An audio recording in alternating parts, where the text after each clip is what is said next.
Mheshimiwa mgeni rasmi, makusanyo ya maduhuli yanayokusanywa na Tume ya Madini na Wizara ya Madini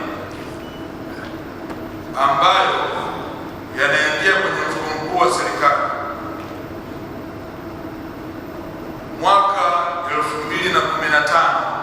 2015-2016 tuliingiza kwenye mfuko mkuu wa serikali kwa mwaka mzima shilingi bilioni 160 tu. Mwaka 2017 yakafanyika marekebisho ya sheria ya madini ambayo ilipelekea uanzishwaji wa masoko ya madini na vituo vya ununuzi, lakini tukaongeza nguvu kubwa kwenye kudhibiti biashara haramu na vile vile kuhakikisha biashara yote inafanyika katika masoko. Mheshimiwa mgeni rasmi, baada ya hatua hizi mabadiliko yamekuwa makubwa sana. Mwaka wa fedha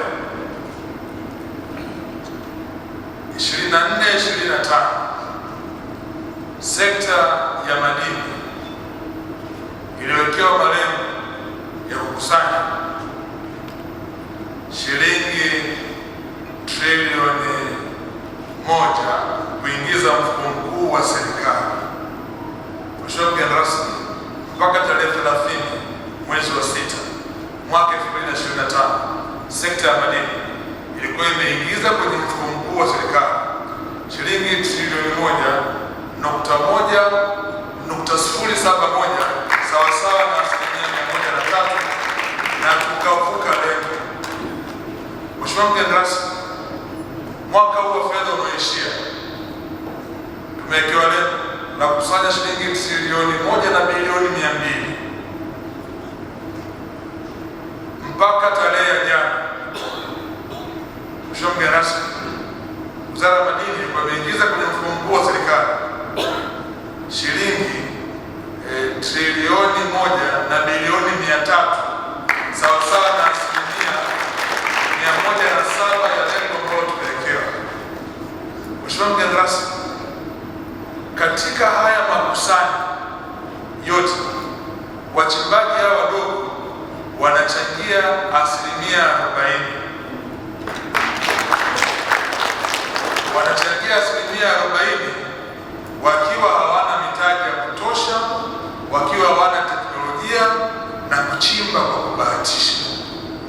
Ndio maana tuliona kwamba tutengeneze mpango maalum wa kuwaendeleza wachimbaji wadogo ili wanachokifanya sasa cha 40% kiende kikawe zaidi na watoe mchango mkubwa zaidi katika nchi ya Tanzania. Mheshimiwa mgeni rasmi, kwenye dhahabu, nchi ya Ghana ndio inaongoza kuzalisha dhahabu sasa. Kwa mujibu wa taarifa za kutoka Ghana, mpaka mwezi Februari mwaka huu uzalishaji wa dhahabu nchini Ghana ilikuwa ni troy ounces milioni 6 sawasawa na tani 168 za dhahabu kwa mwaka. Wachimbaji wadogo wa Ghana peke yao wamezalisha troy ounces milioni 3.2, wamewazidi makampuni makubwa yaliyoko nchini Ghana. Huu ni wivu wa kimaendeleo. Mheshimiwa mgeni rasmi, sisi tunajipanga kuona wachimbaji wetu wadogo wanatoka kwenye 40% na kwenda kufanya vizuri zaidi. Ndio hasa madhumuni ya jambo hili ambalo liko mbele yetu siku ya leo, na tunaamini Mheshimiwa mgeni rasmi, kama wachimbaji hawa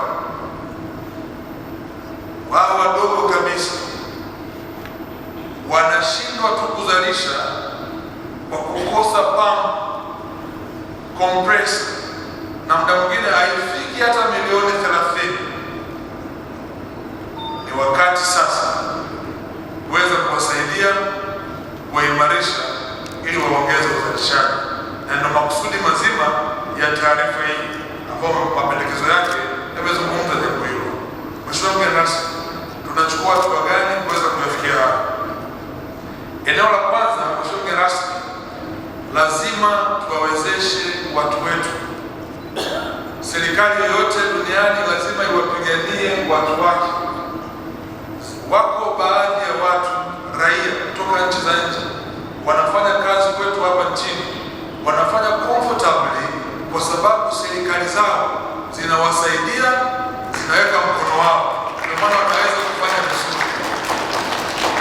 Haiwezekani leo kwenye sekta ya barabara mtu anayepata mkopo wa 1% kwenye riba 1% akashindana na mkandarasi kutoka hapa nchini mwenye mkopo wa 20% kwa maana ya riba. Haiwezekani hata kidogo.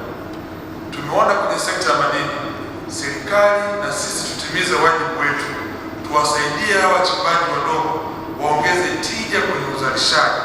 Na moja ya changamoto yao kubwa, mheshimiwa mgeni rasmi, ni upatikanaji wa mitaji kuendesha shughuli zao. Tulifanya kikao na gavana wa Benki Kuu, tukaonyesha namna ambavyo watu wetu wanaweza kunufaika kupitia mipango iliyopo. Mheshimiwa mgeni rasmi, Wizara ya Fedha wanao mfuko unaitwa Export Credit Guarantee Scheme, ambao hivi sasa kuanzia mwezi wa 7 unaanza kufanya kazi kupitia ofisi ya gavana. Imeanzishwa kitu kinaitwa Credit Guarantee Corporation.